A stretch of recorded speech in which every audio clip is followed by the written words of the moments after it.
Well, in today's episode of Leanne McAdoo is Never Having Children, I've got a story coming out of Heat Street for you. Primary school children, British primary school kids, some of them as young as 7 years old, are soon going to be instructed to stop using the words boys and girls.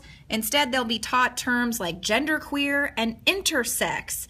They're going to frown upon words such as ladies and gents, and boys and girls are going to be taught to use terms such as cisgender, which is the opposite of transgender. And they're really trying to push back and frown upon this idea that in school you need to call someone only one of two genders, boy or girl. They're frowning upon this notion. Science does not matter here. It's people's feelings and how do they feel. Do they feel like a girl but really they're a boy, and goes on like that. So this is a book called Can I Tell You About Gender Diversity? It's distributed by Educate and Celebrate, which is a charity ultimately funded by the British taxpayer, and their goal is to make educational institutions LGBT friendly, eradicate homophobia, biphobia, and transphobia from our schools and communities. So they're going to be teaching these kids, some of them as young as 7 years old, about intersex, genderqueer. Frankly, I don't even really know what those terms mean, but they're also teaching them about pan-romantics, which are people who want romantic relationships with people of all gender identities. And let's not forget, they were really pushing pedophilia as a different type of gender and sexuality. So a pan-romantic if you're a pedophile. But it doesn't stop there. It's just not just propagating to the young kids. No, it's coming out of Oxford as well.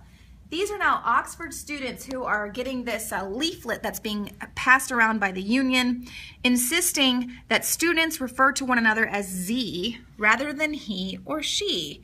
This is due to this total gender-neutral phenomenon, these pronouns, asking people what pronoun they prefer to be called. So, I mean, these are now we're moving out of preferred pronouns into neo-pronouns, using the word Z, and don't even be insulted if someone asks you what your preferred pronoun is. But the reason why this is so key is this is happening at Oxford. And Oxford is the world's oldest English-speaking university. Everyone has heard of the Oxford English Dictionary.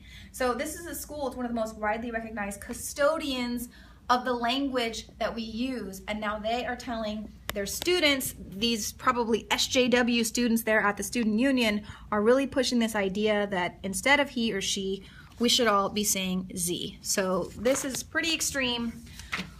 We'll stay abreast of these stories and just make sure that this kind of lunacy doesn't trickle down to the students here in the U.S. I'm Leanne McAdoo reporting. Stay tuned to Infowars.com for more reports.